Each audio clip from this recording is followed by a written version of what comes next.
میں اس موقع پر یہ بھی مطالبہ کرتا ہوں کہ اس وقت پاکستان میں جو پیٹرولیم کی قیمت ہے اس میں فوری طور پر کم از کم دو طرح سے کمی ہونی چاہیے۔ ایک تو جو کروڈ آئل کی قیمت عالمی مارکیٹ میں فی بیرل کم ہو رہی ہے اور یہ 15-16% تقریباً کمی کی طرف گئی ہے پچھلے عرصے میں، تو وہ ریفلیکشن پاکستان کے پیٹرولیم کی قیمت میں نہیں آیا۔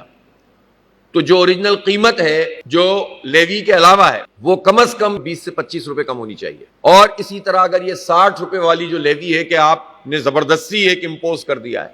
یہ ختم ہو جائے تو آپ سوچ سکتے ہیں کہ اس مرحلے پر اگر پیٹرولیم کی قیمت 250 روپے ہو جائے اور گریجولی مزید اس کو کم کیا جائے تو کتنا ایک اعتماد ملے گا پاکستان کی معیشت کو، اور مہنگائی کو کتنا آپ کنٹرول کر سکیں گے، اور کس طرح سے جو ہے پاکستان کی معیشت آگے بڑھنا شروع ہو جائے گی۔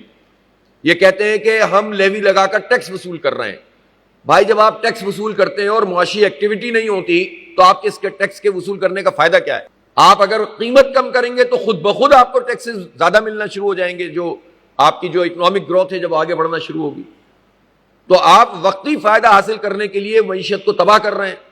اور کہتے یہ ہیں کہ چونکہ IMF کے اہداف پورے کرنے ہیں